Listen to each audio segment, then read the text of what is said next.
जय श्री कृष्ण, जय मां भारती। दोस्तों, आप सभी के आग्रह पर आज हम नव हिंदी प्रभा चैनल पर कंप्यूटर कक्षा का आरंभ कर रहे हैं। जैसा कि आप सभी को पता है, वर्तमान समय में विभिन्न प्रतियोगी परीक्षाओं में कंप्यूटर से संबंधित अनेक प्रकार के प्रश्न किए जाते हैं। नव हिंदी प्रभा चैनल के माध्यम से हमारा प्रयास रहेगा, हम आपको कंप्यूटर अध्ययन के साथ साथ विभिन्न प्रतियोगी परीक्षाओं में पूछे गए प्रश्नों को सरल व सटीक तरीके से उपलब्ध करवाएं, जिससे आप अपनी प्रतियोगी परीक्षा को उत्तीर्ण करने में सफल हो सकें। तो चलिए दोस्तों, आज की कक्षा प्रारंभ करते हैं। मैं सुरेंद्र जांगीर आप सभी का हार्दिक स्वागत करता हूं हमारी कक्षा नव हिंदी प्रभा में। आज हम बात करेंगे कंप्यूटर। जैसा कि आप सभी को पता है, वर्तमान समय में अनेक भर्ती परीक्षाओं में कंप्यूटर विषय से संबंधित अनेक प्रकार के प्रश्न किए जा रहे हैं। किसी भी विषय या उस विषय वस्तु से संबंधित परीक्षा को उत्तीर्ण करने के लिए सर्वप्रमुख आवश्यकता है उस विषय के पाठ्यक्रम का हमें बोध हो, क्योंकि एग्जाम फाइटर्स का मानना होता है कि आधी जंग उस समय जीत ली जाती है जब हमें सिलेबस अर्थात पाठ्यक्रम का बोध हो। इसी संदर्भ में मुझे हरिवंश राय बच्चन की कविता की कुछ पंक्तियां याद आती हैं कि पूर्व चलने के बटोही राह की पहचान कर ले। पूर्व चलने के बटोही राह की पहचान कर ले। जी हाँ दोस्तों, हम भी राह की पहचान के तौर पर सर्वप्रथम हमारे विषय से संबंधित पाठ्यक्रम को एक नज़र में देखें तो अनेक भर्ती परीक्षाओं में कंप्यूटर से संबंधित जो सामान्यतः पाठ्यक्रम है उसमें पहला है basic of computer. Basic of computer के अंतर्गत इंट्रोडक्शन ऑफ कंप्यूटर अर्थात कंप्यूटर का परिचय, इवोल्यूशन ऑफ कंप्यूटर अर्थात कंप्यूटर का विकास, जनरेशन ऑफ कंप्यूटर अर्थात कंप्यूटर की पीढ़ियां, क्लासिफिकेशन ऑफ कंप्यूटर अर्थात कंप्यूटर का वर्गीकरण और हार्डवेयर एंड सॉफ्टवेयर से संबंधित अनेक प्रकार की जानकारियां आती हैं। दूसरा बिंदु जो रहता है वो है बेसिक ऑफ विंडोज। इसमें विंडोज परिचय, पार्ट ऑफ विंडोज, इसके साथ एक्सप्लोरर और एसेसरीज की जानकारी ली जाती है। तीसरा और महत्वपूर्ण जो बिंदु रहता है वो है ऑफिस टूल। ऑफिस टूल के अंतर्गत 5 महत्वपूर्ण प्रोग्राम हैं जिनसे संबंधित अनेक भर्ती परीक्षाओं में प्रश्न किए जाते हैं। शॉर्टकट कीज के प्रश्न भी यहाँ से हो जाते हैं, जिनमें MS Word, MS Excel, MS PowerPoint, MS Access और आउटलुक। फिर है इंटरनेट। इंटरनेट में इंटरनेट का परिचय, संचार, प्रोटोकॉल्स, टोपोलॉजीज, लैन, वैन, मैन आदि की जानकारी।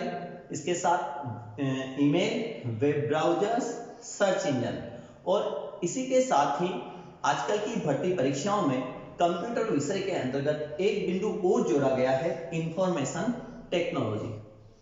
तो ये है हमारा पाठ्यक्रम कंप्यूटर विषय के अंतर्गत। यदि हम पाठ्यक्रम के अनुसार पढ़ने का प्रयास करें तो सर्वप्रथम हमारा जो बिंदु है वो है basic of computer. Basic of computer से हम अपनी कक्षा को प्रारंभ करें तो सर्वप्रथम हमें कंप्यूटर का परिचय, कंप्यूटर की परिभाषा, इसको देखना आवश्यक है कि कंप्यूटर कहते किसे हैं। जैसा कि आप सभी को पता है दोस्तों, जब भी आप किसी ऑफिस, किसी कार्यालय या दफ्तर या अपने घर पर इस प्रकार का मॉनिटर, कीबोर्ड, सीपीयू और माउस देखते हैं तो आप उसे कंप्यूटर की संज्ञा दे देते हैं। दोस्तों, ये कंप्यूटर नहीं है, ये तो एक हार्डवेयर का हिस्सा है। यदि कंप्यूटर की परिभाषा को हम देखें तो कंप्यूटर की परिभाषा है कि कंप्यूटर वह मशीन है जो डेटा और निर्देशों को ग्रहण करता है, उनका विश्लेषण करता है तथा आउटपुट प्रदान करता है। कुछ लेखकों व पुस्तकों में कंप्यूटर की परिभाषा इस प्रकार से भी आती है: C for commonly, O for operated, M for machine, P for particularly, U for use for, T for technical, E for educational और R फॉर रिसर्च। इस प्रकार से कंप्यूटर की फुल फॉर्म भी हमारे सामने कई पुस्तकें व लेखक प्रदर्शित करते हैं। ये दोस्तों कंप्यूटर का अर्थ नहीं है, ना ही ये कंप्यूटर की परिभाषा को परिभाषित करते हैं। ये जो बातें हैं ये कंप्यूटर की केवल विशेषताएं अर्थात फीचर्स हैं, फीचर्स ऑफ कंप्यूटर। ये कंप्यूटर की विशेषताएं हैं, कंप्यूटर की परिभाषा या कंप्यूटर का अर्थ नहीं है। कंप्यूटर की परिभाषा और कंप्यूटर का अर्थ समझने के लिए हमें कंप्यूटर शब्द के बारे में समझना आवश्यक है। तो सर्वप्रथम हम समझते हैं कंप्यूटर शब्द का अर्थ। कंप्यूटर का शाब्दिक अर्थ,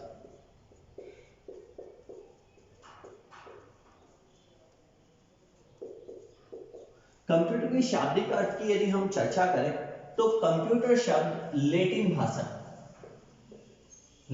भाषा के कंप्यूट नामक शब्द से बना है। कंप्यूटर शब्द लैटिन भाषा के कंप्यूट नामक शब्द से बना है, जिसका अर्थ है गणना। कंप्यूट का अर्थ है दोस्तों गणना। कंप्यूट से बना है कंप्यूटर, कंप्यूट से बना है कंप्यूटर, जिसका अर्थ हुआ गणना करने वाला, गणना करने वाला।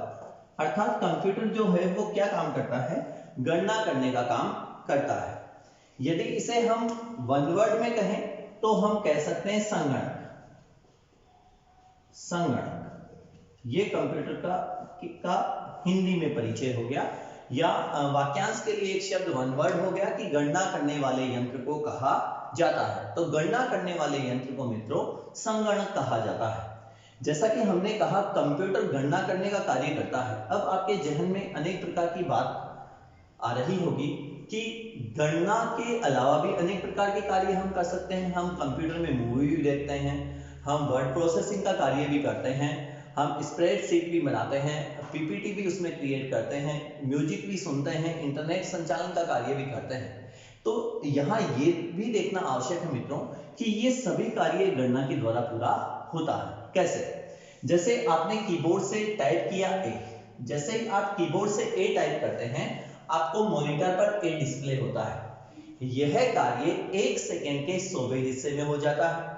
अब जैसे आपने कीबोर्ड से ए टाइप किया आपको मॉनिटर पर ए शो हो रहा है।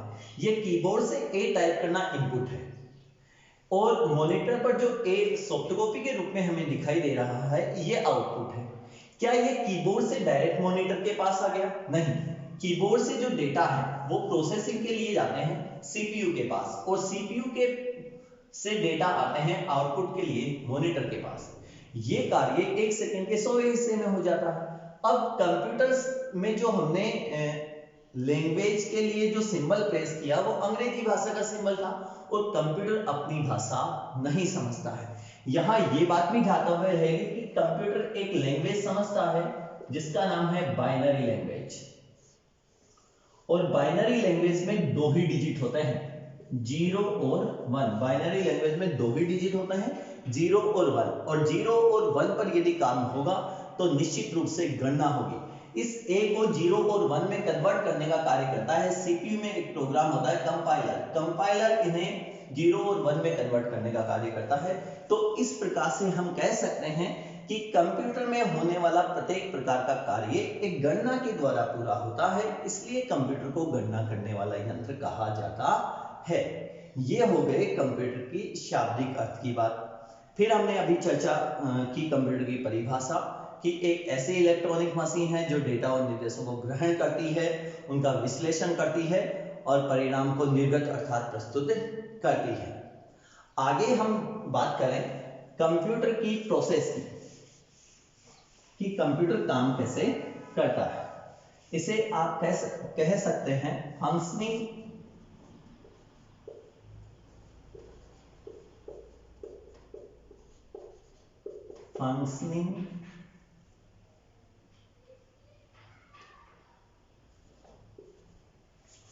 Of a computer system. Functioning of a computer system कि आपका कंप्यूटर सिस्टम काम कैसे करता है। तो जैसा कि कुछ देर पहले हमने कहा कि कंप्यूटर को सर्वप्रथम इनपुट दिया जाता है। सर्वप्रथम कंप्यूटर को क्या दिया जाता है? इनपुट दिया जाता है। इनपुट देने के पश्चात डेटा और निर्देश जो हैं उन पर प्रोसेस होती है, प्रोसेस, और फिर हमें अर्थात यूजर को आउटपुट प्राप्त होता है।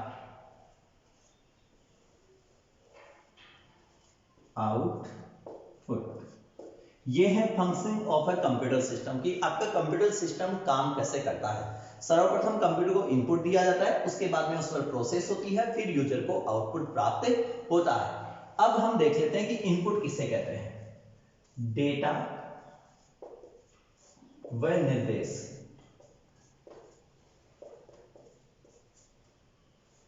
कंप्यूटर में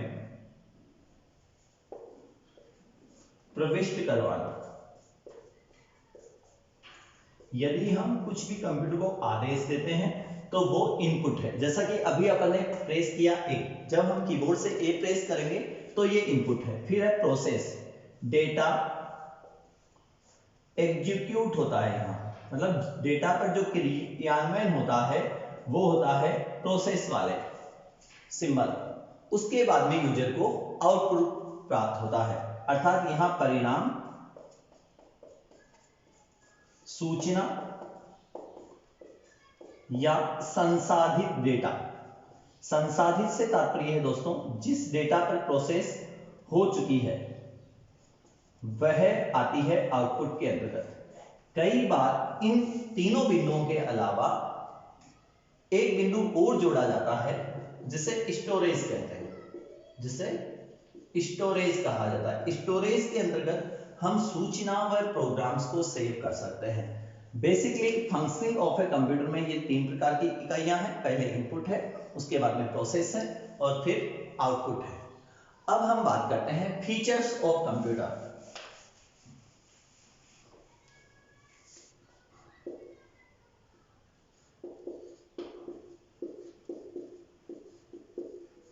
फीचर्स ऑफ कंप्यूटर कि कंप्यूटर की विशेषताएं जो हैं वो क्या क्या है।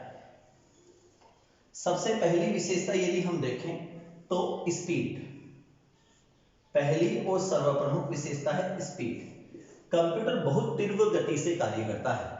कंप्यूटर की गति को यदि हम मापें तो हम नैनो सेकंड कह सकते हैं। नैनो सेकंड को 10⁻⁹ के द्वारा अभिव्यक्त किया जाता है। फिर है एक्यूरेसी। एक्यूरेसी से तात्पर्य है शुद्धता। यहां जो भी डेटा और निर्देश हमने दिए हैं उनके आधार पर कंप्यूटर 100% सही परिणाम हमारे सामने प्रस्तुत करता है। यदि निर्देश इनपुट किए गए डेटा और निर्देश गलत है तो परिणाम गलत हो सकता है, वरना परिणाम गलत नहीं होगा। उसके बाद में है स्टोरेज कैपेसिटी। यदि स्टोरेज कैपेसिटी की बात करें तो हम इसे कह सकते हैं भंडारण क्षमता। भंडारण क्षमता की बात करें तो प्रथम पीढ़ी के कंप्यूटर या जब से पंचकार चला या उससे पहले की यदि हम बात करें तो एनालिटिकल इंजन 1830 ईस्वी में चार्ल्स बेबेज के द्वारा जो एनालिटिकल इंजन बनाया गया उसमें स्टोरेज क्षमता का विकास हुआ। तो ये ध्यातव्य बात रह जाएगी कंप्यूटर के संदर्भ में कि कंप्यूटर में स्टोरेज का प्रारंभ रहा एनालिटिकल इंजन से। उसके बाद में है सीक्रेसी अर्थात गोपनीयता।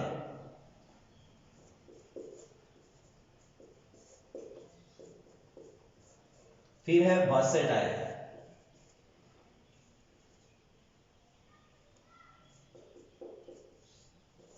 अर्थात बहुउद्देश्य।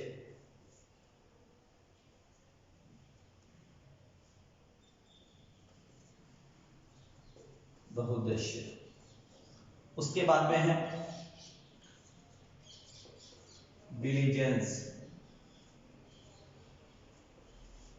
अर्थात सक्षमता। और फिर है ऑटोमेटिक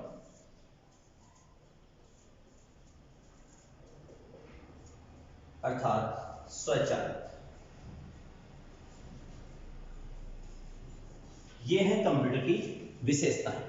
पुनः यदि हम चर्चा करें तो हमने आज की कक्षा में देखा कंप्यूटर के संदर्भ में विभिन्न प्रतियोगी परीक्षाओं में पूछा गया पाठ्यक्रम, कंप्यूटर का शाब्दिक अर्थ, functioning of a computer system काम कैसे करता है, इसके अलावा फीचर्स ऑफ कंप्यूटर, कंप्यूटर की विशेषताएं। हमारी आगे की कक्षा में हम बात करेंगे सर्वप्रमुख बिंदु रहेगा जिससे अनेक भर्ती परीक्षाओं में प्रश्न किए जाते हैं और उसका नाम है इवोल्यूशन ऑफ कंप्यूटर। यदि आपको हमारी कक्षा पसंद आई दोस्तों तो आप हमारे चैनल को लाइक, शेयर और सब्सक्राइब कर सकते हैं। यदि अगली कक्षा का नोटिफिकेशन आपको अपने मोबाइल पर प्राप्त करना हो तो आप बेल आइकन को प्रेस कर सकते हैं। धन्यवाद। जय हिंद, जय महाभारत।